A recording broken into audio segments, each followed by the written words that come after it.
Marc, chapitre 4. Jésus se mit de nouveau à enseigner au bord du lac. La foule se rassembla autour de lui, si nombreuse qu'il monta dans une barque où il s'assit, sur le lac.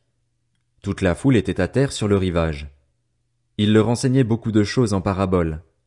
Il leur disait dans son enseignement, « Écoutez, un semeur sortit pour semer. Comme il semait, une partie de la semence tomba le long du chemin. Les oiseaux vinrent et la mangèrent. Une autre partie tomba dans un sol pierreux, où elle n'avait pas beaucoup de terre.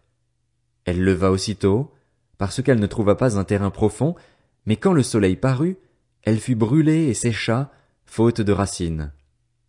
Une autre partie tomba parmi les ronces. Les ronces poussèrent et l'étouffèrent, et elle ne donna pas de fruit.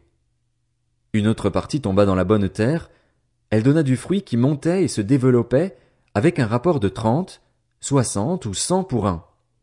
Puis il dit, que celui qui a des oreilles pour entendre, entende.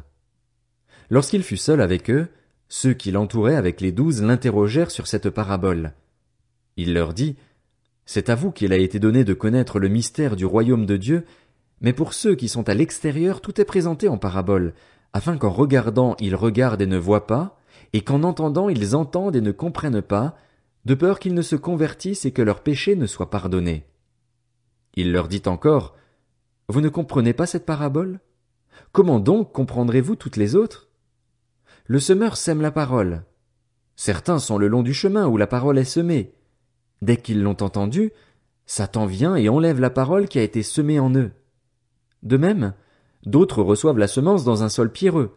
Quand ils entendent la parole, ils l'acceptent aussitôt avec joie, mais s'ils n'ont pas de racines en eux-mêmes, ils sont les hommes d'un moment et, dès que surviennent les difficultés ou la persécution à cause de la parole, ils trébuchent.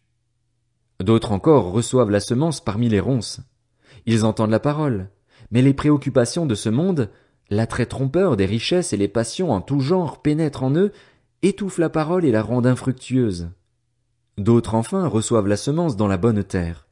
Ce sont ceux qui entendent la parole, l'accueillent et portent du fruit, avec un rapport de 30, 60 ou 100 pour un.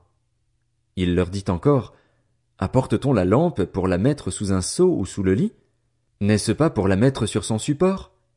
Il n'y a en effet rien de caché qui ne doive être mis en lumière, rien de secret qui ne doive être mis au jour. Si quelqu'un a des oreilles pour entendre, qu'il entende. Il leur dit encore, prêtez bien attention à ce que vous entendez. On utilisera pour vous la même mesure que celle dont vous vous serez servi, et on y ajoutera pour vous qui écoutez. En effet, on donnera à celui qui a, mais à celui qui n'a pas on enlèvera même ce qu'il a. Il dit encore, voici à quoi ressemble le royaume de Dieu. Il est semblable à un homme qui jette de la semence en terre.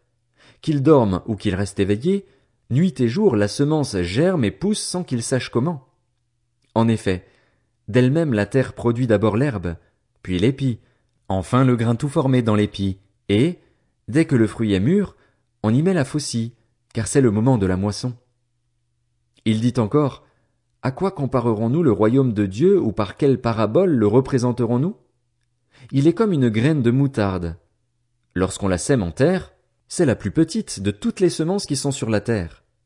Mais lorsqu'elle a été semée, elle monte, devient plus grande que tous les légumes et développe de grandes branches, de sorte que les oiseaux du ciel peuvent habiter sous son ombre.